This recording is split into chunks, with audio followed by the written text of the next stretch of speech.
Hello, welcome back. Once again, it's me, Amariah, CB Hash. We're in the CB Hash Chat Studios, and finally here for you with another update, Carnivore Diaries. So, it's been a few weeks since our last video. I think 3. When I first started this journey on the carnivore diet, I said, and in some ways, I guess, promised to you that I would have a video out every week. But life happens, and I realize now I'm a fairly busy guy. So I will be putting out videos as often as I can. Hopefully, I'll be able to do them once a week. But for the last 3 weeks, apparently, I've not been able to get one done. So I'm getting one done today. Today, as I sit and talk to you, it is day 42 of the carnivore diet. And boy, do I have some updates for you. The other thing is, I cannot see without my glasses. I mean, I can mostly read CB Hash Chat back there, Game Room. I know it says the Hash family, but I actually can't read that if I didn't know what it said. But there's such a glare on glasses that I'm going to leave my glasses right here. And if I need them to look something up, I'll put them on. That way you can look into my beautiful non-reflective eyes and we can chat. So first of all, just say shout out to Father's Day. This is my father's hat, and I'm wearing it today. I wore it yesterday as well, and performed a song for my dad at church. Not for my dad, but in honor of my dad wearing his hat. So I still rock it today to say Happy Father's Day to him. An interesting thing happened 3 weeks ago. I had an opportunity to go to a conference, basically a blockchain conference called Consensus 2024 in Austin, Texas. And so the day before I was to leave, I found out there was a free ticket. And so I booked a plane and a place to stay. And I flew to Austin, Texas. And I spent 3 days at this very intense blockchain, Web3, cryptocurrency, if you will, conference. And it was the first time that I was traveling as a carnivore. So I have some insights from you there and a couple of videos that I shot while I was out there to give you an idea of what do you do when you're eating all meat, salt, and water for the most part, coffee as well. How do you survive out in the wild, especially when you're away from home and the amenities of just being able to go to the store or your local butcher shop and getting what you want? So we'll talk a little bit about that. We'll talk a little bit about how things are coming along as far as weight loss, as far as how I'm feeling, and things of that nature. So, first of all, I will say that I am currently 228 pounds, 228.5. I might be 227.9, something like that. I pretty much weigh myself every day, almost every day. But I don't always record what I weigh because it hasn't really changed significantly. In the last couple of weeks, I've lost a few pounds over a few weeks. This is not usual for me. Usually I'm the person that goes on a diet, goes super hard, loses 10, 20 pounds, stays that way for a few months, and then puts it back on. But I believe this new journey that I'm on, it's more of a consistency. So I'll take a couple of pounds over a couple of weeks. If we can do that for a couple of years, we'll probably be where we want to be. When I started the carnivore diet 42 days ago, I was 248 pounds. So 228, we'll just say it's 228, is a good number for me. And I'm happy with that. I don't feel like I'm thin. I haven't discovered my abs yet that are underneath there somewhere in this location of where the extra fat on my body locates, which is around the stomach. But I feel good. Definitely fit into my clothes a little different. I think for those of us that are stubborn, like myself, when we put on a lot of weight for many, many years, we sometimes keep the old clothes. I don't know if you're like that. I keep the old clothes on the hangers all the way to the side. Some of them I've even wrapped up and put into boxes because I'm like, one day I'll get back there. Don't know if that's ever going to happen, but I am fitting differently into my clothes. So generally I go with extra large shirts. Some of those are fitting fairly loosely. I can tell my pants and my shorts are fitting a little more loose as well. So it's a good feeling when you bend down to tie on your shoes. You don't get that tightness in the midsection as much. So I can appreciate that. However, I really have not been working out. With the sudden trip that I took, some health challenges in the end of the school year with my daughters. I have a 5 and 7-year-old daughter. My 5-year-old has type 1 diabetes. it was a busy week. And now it's summer. The girls are home full time. And in a lot of ways, I take care of the girls a lot here at home. So sure, there's summer camps, but it's just it's a transitioning time from uh, the regular routine of school to summertime. So we'll be going on vacation a couple of different places in I think Northern California, a couple of times out here from Reno. So summer throws a little wrench in the operations, and basically I haven't really been able to start training. So in my last video, I talked about talking to you about, hey, how's my training coming along? Am I able to eat all meat and get enough electrolytes with salt and water? And yeah, well, we haven't done that yet, really. We did get a cold plunge, and we've been cold plunging daily now, so that's good. I do push-ups every day, up to about 65 a day right now. That's been good. So overall, the health is good, but haven't really started the hard workouts yet. Also, with my plantar fasciitis in my right foot, I was staying away from hard workouts. Probably will start those soon, but no promises, right? Anyways, I feel pretty good energy wise. I have not slipped, I have not tripped, and I have not dipped. I have not taken part in anything except for meat, salt, and water, and coffee. I still do coffee. I really, the more I think about not having coffee, the more I actually am not looking forward to it. But it's been good. I will go over some of the meats I eat, some of the salt things. I like Celtic salt. Right here on the screen, you can see that's the Celtic salt that I use. I also use pink Himalayan sea salt, kosher salt, sometimes when I am salting my meats. I smoke a lot of my meats. I have a Traeger like this. It is a 1,300 square inch automatic pellet feeding smoke machine. So a lot of my meats go in there, and we did some interesting meats as of late, which I'll talk about as well. But it's been going good and have not gone off the ranch, so to say. So first of all, I just want to talk about my trip to Austin, Texas. A couple of things when you're on the road and you're only eating meat. You can order things with only salt, but often things are marinated ahead of time, cooked on a grill with other things. Now, I'm early in my journey. I'm only 42 days. I guess that's 6 weeks. So at 6 weeks, I'm probably not going to stress that much. If they bring me something that I know has a little bit of a flavor to it, that they might have put pepper on it or potentially some other seasonings when I asked for just salt, or maybe it tastes a little bit like the meat was marinated. I know that was the case at a hotel I stayed in Austin. When my flight was delayed, I stayed at a hotel and I ordered a steak, just salt. It came out and it tasted like it might have been in a marinade or touched a marinade somewhere along the way. I don't think that they poured it on when they cooked it. I think they did just do salt, but you could tell that this was not just a pure salt steak. So be aware of that. Early in the journey, like I am, I'm still feel like working out all the oxalates from my system, all the previous spices, the pepper, all the things that I used to eat a lot of, the different marinades. I would still make my own barbecue sauce from scratch. So when I do ribs, I do the salt version for me, and then I do the regular version for my family and make them the barbecue sauce still. I don't taste it anymore. I refuse to put any of that stuff in. But just be aware. There's going to be some marinade. They're going to throw pepper on it. You really can't trust restaurants, even good, solid restaurants that are really high-end steak restaurants. You can't always trust. That being said, when you're off on vacation, there's a couple of things that you can do. First of all, I want to share with you a steakhouse that I went to in Austin, and I had a pretty amazing steak. It was actually a bison ribeye. Well, let's take a look at the video really quick, and we'll check right back. Video, please. Hey, what's going on, fam? This is CB Hash Chat here. We're at Lonesome Dove in Austin, Texas. Apparently the chef is fairly famous, but as you know, Carnivore, Diaries, we're out and about. We're not sure what to eat. They have an amazing restaurant here where they cut your meat according to how many ounces you want to pay for. Right now, I'm having a bison ribeye. Very rarely do you get to see these cuts of meat. Bison in general, but ribeyes cut to the ounces you want. It's a phenomenal restaurant. The ambiance is great. The managers are great. The bartenders are great.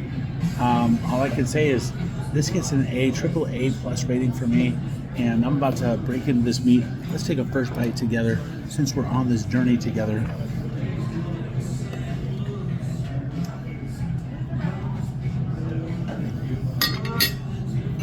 That is amazing. Cooked exactly right. They give me extra salt so I can salt heavily my steak. Because as you know, when you're only doing meat, you can have all the salt you want. That's it for me, CB Hash Channel. I'm on the road, Austin, Texas. Lonesome Dove is the name of the restaurant. Please come by, see the manager, Matt or Sean or whatever his name is. And thank you, Lonesome Dove. So there you have it. The Lonesome Dove restaurant in Austin, Texas was amazing. The cuts of meat that they had that you could choose from were beyond belief. Tim Love was the celebrity chef who was in charge of the restaurant itself. But the manager was really, really a nice guy, really took care of me.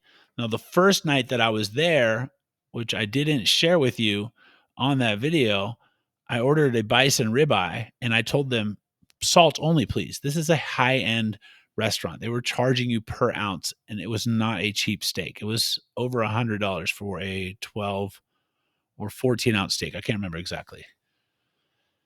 I can't remember how much it was exactly. It's $6.50 an ounce for a bison ribeye. Well, they put butter on it. Their butter, their herbed butter that they put on every steak, they served it with that. And this is a cut to order. So they asked me if I would like them to refire my steak, and I said no. And I just took my time with a little bit of water and basically cleaned off the steak because the steak was cooked perfectly. I was excited about bison. I hadn't had bison yet. I love a good meat like bison. And I just cleaned the butter off as best I could, salted it a lot, and I ate. The next day, the manager gave me a discount. That was the video that we just watched, and it was amazing again. So there's that. You can go to a high-end restaurant, and generally you would expect if you say salt only, not only do they only cook it with salt, and then maybe serve you a little extra on the side, but they also cook it on a separate grill. These places are highly trained and set up for people that have eating challenges, allergies, things of that nature. So it was a little surprising and I was slightly disappointed. However, the manager did take a good portion of my next steak off, gave me a discount on the next day that I went and ate another bison ribeye. And it was a phenomenal experience. Great staff, great people, sparkling water, bison ribeye, amazing. Another thing you can do while you're out and about is if it's late and you're hungry and you haven't had enough food, you can go to In-N-Out. And here is what I did one night at about 11:30.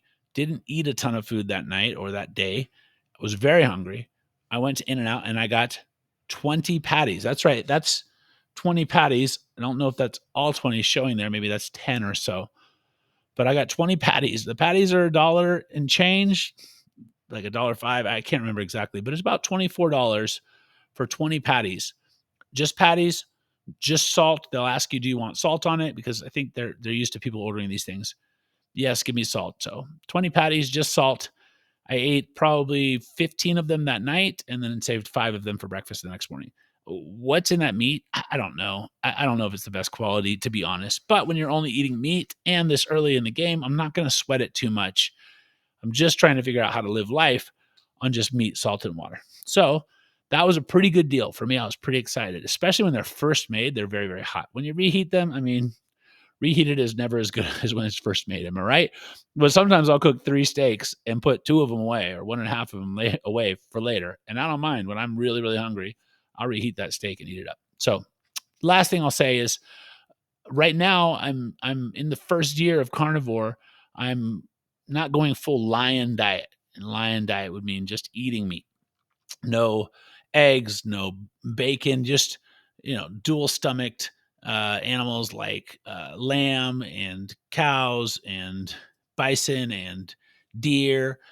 And so I plan on doing that, transitioning to that, but I'm still in the early stages and I rely a lot on eggs.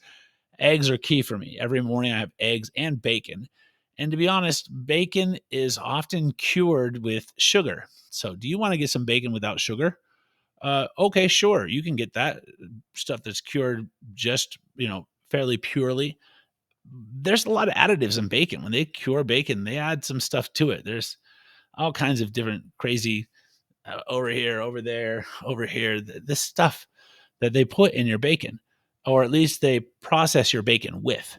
So bacon is not really that pure. I guess you could get it, but it's expensive. You get sugar free, uncured, blah, blah, blah bacon. You're talking like $9 for like 8 slices. And when I eat bacon, I eat like 10 slices, 6 eggs.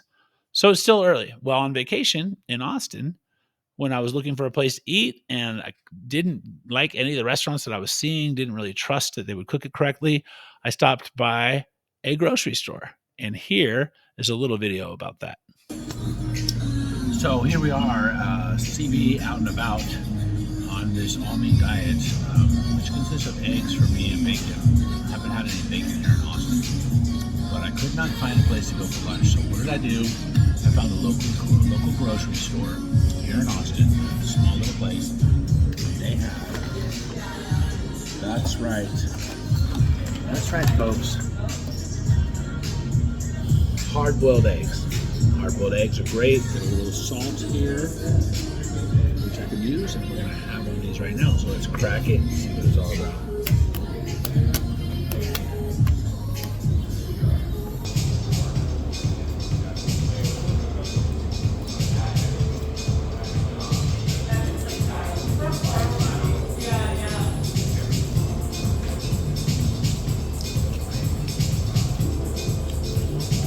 There she is, the beautiful, beautiful egg. Take a little bit of salt.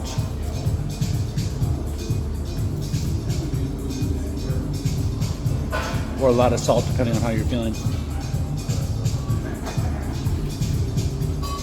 That's how we do it on the carnivore diet. When we're out and about, we're not sure exactly what to eat. And honestly, it's a lot cheaper than going to a local restaurant, getting some eggs, some bacon, or a steak. Carnivore Diaries, out.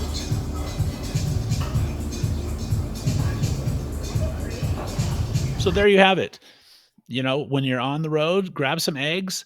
Hard-boiled eggs you can find in most places. They have them in the airport. I found them there. Had a couple of eggs in the airport when I was there because you can't really trust airport restaurants, and they don't really have, give me a just salt steak. If they do, it's probably pretty expensive. Eggs were expensive, to be honest. I don't know what they were, $3 a piece or something crazy in the airport. But when you're on the all meat diet, that's what you got to do. So there's just a couple of things from my experience, my vacation. Honestly, and it was a work trip, but we'll call it a vacation. Honestly, it's hard. It's hard when you're out there, and a lot of times you just don't eat. And so you end up feeling hungry. Now, if I was working out there, I was actually doing work, a lot of work. It's a very busy week for myself and the company that I was out there to kind of represent and work with. Yeah, I didn't have time to go get a workout in. I'm going to have to make sure that I make that time going forward because I got some big races coming up. But yeah, you have to be hungry, and people are going to be eating around you. You're going to be at places. People are going to invite you to dinners. You're going to go. I was in bars and coffee shops and at dinners and nightclubs, and yeah, people are drinking and eating on all sides. So sparkling water is one of my best friends. I love it wherever I go. I get sparkling water, lots of water. And then sometimes you just stay hungry. That's just the way it is. If you're committed, you're committed, right? Well, I'm pretty committed. So I want to talk just lastly about a few things that I have eaten over these last 3 weeks. And this might run a few minutes longer than normal. Usually I try to keep these videos to about 20 minutes, but a lot to cover, 3 weeks worth of time. One thing that I do is I do a brisket. I do a giant brisket. I get the full brisket. I don't want it trimmed down for me or anything like that. Because what I do is I trim off the fat from the brisket, and then I put that into a separate container, and I let that tallow render while I'm cooking the brisket. One, you get a little bit of that fatty smoke from the tallow rendering. Also, you get the tallow itself rendered, and tallow rendered is clear like this. That is actual tallow from one of my briskets. And what I use the tallow for is, well, what do you cook your eggs with in the morning? Well, in the morning, I cook my eggs with beef tallow. I don't use olive oil anymore, which is pretty much was my go-to before. Some people use butter. Well, I'm not doing butter personally on my carnivore diet. I'm not doing butter, cheese, milk, no dairy.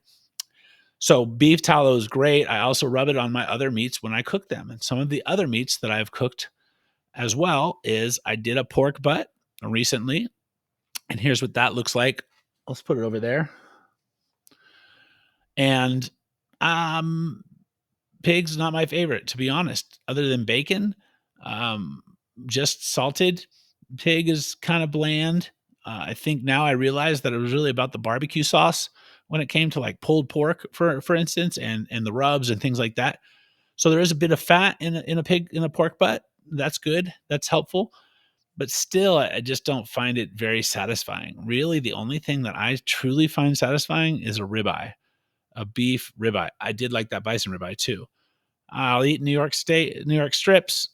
I don't find that they have enough fat for me necessarily. I will eat chuck steaks. I did some chuck steaks over these last 3 weeks because it was expensive to keep going. I've tried London broils, not enough fat in London broils. Recently, I did something. I paid up a little bit for some high quality short ribs, and they were amazing. I got to be honest. The short rib had a ton of fat. It tasted so good. And here's a shot of what that short rib looked like. I loved short ribs.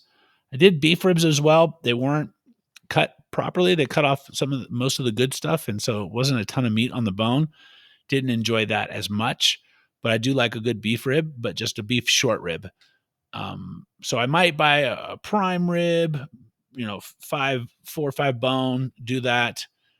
Definitely want to get into that. But other than that, it's been a lot of bacon, eggs, and ribeyes, even though, as you know, it's just expensive out there. It's just expensive. Our economy is inflation. It costs money if you want to get the good stuff. I am looking into buying a portion of a cow. The problem I have with a portion of a cow is that it comes with, that's right, ground beef. And we're talking like 40, 50. If you buy a whole cow or half a cow, like 90 pounds of ground beef. I tried some ground beef recently, and I'll be honest with you, I do not like ground beef. I don't think I've ever liked ground beef. Now, as I get into this diet, I realize I never really liked ground beef. I like the seasoning and the sauces that you put on it when you're making like tacos, burritos, love burritos. But if I had a choice for a burrito, it was always shrimp and steak, not shrimp and ground beef. I don't like the texture. If there's not enough fat in it, I really don't like it. I also bought some venison, ground venison, and ground bison. I didn't like either one of those either. I just think ground meat is not for me. That makes it very hard to go out and purchase a portion of a cow because a large portion of it is going to be ground beef. So, other than that, I feel great. I need to start working out. I need to start getting these long runs and bike rides and swims in for my Ironmans. I have an ultra marathon on August 24th, 3 days before my 51st birthday. I have a half Ironman on September 8th, and I have a full Ironman October, I want to say 20th, might be 14th, I don't know, but somewhere in the middle to third week of October. So I have some big races coming up. Haven't really started training yet. Looking forward to getting into that and finding out how do I do it? Do I just eat steak? Do I just cook a bunch of steak, cube it up and take it with me? And on mile 75 of a 112-mile bike ride, I eat steak? I mean, I think so. So that's what I'm shooting for. Once again, thanks for your patience. We're back.